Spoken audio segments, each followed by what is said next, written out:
December 13th, 2003. A farm outside Tikrit, Iraq. 600 soldiers, tanks, attack helicopters, Delta Force operators moving through the dark. They search the first target. Nothing. They search the second. Nothing. The operation is over. The helicopters are called in for extraction. Then a soldier walking back across the yard kicks a piece of flooring aside. And underneath, there is a hole. He raises his weapon, prepares to drop a grenade into it, in case it leads to a tunnel. And a man appears, bearded, filthy, exhausted. He raises his hands and says, "I am Saddam Hussein. I am the president of Iraq, and I am willing to negotiate." The soldier looks down at him and answers, "President Bush sends his regards."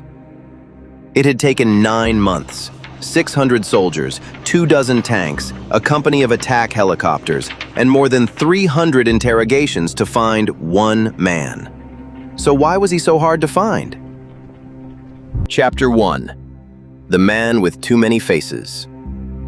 For decades, one rumor followed Saddam Hussein everywhere, that he used body doubles, men selected for their resemblance to him, reportedly trained to walk like him, to speak like him, to appear at events in his place. Nobody has ever confirmed how many there were.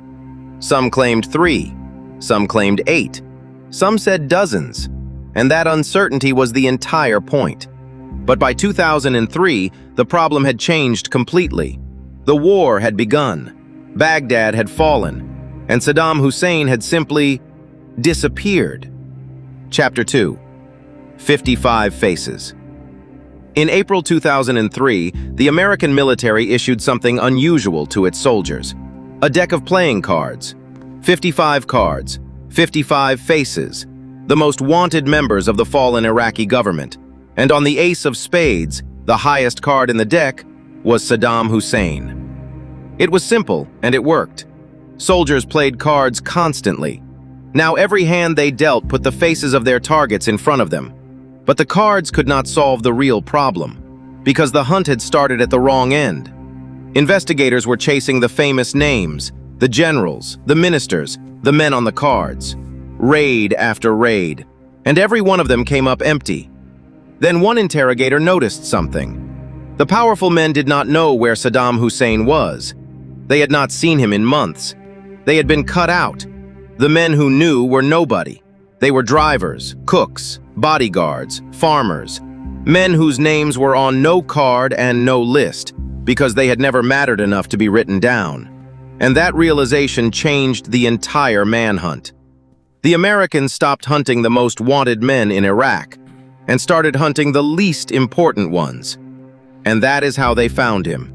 Not with satellites, not with tanks, not with 600 soldiers. With one interrogator, sitting in a bare room asking the same patient questions 300 times, until a driver named a cousin, and that cousin named a bodyguard, and that bodyguard finally named a farm.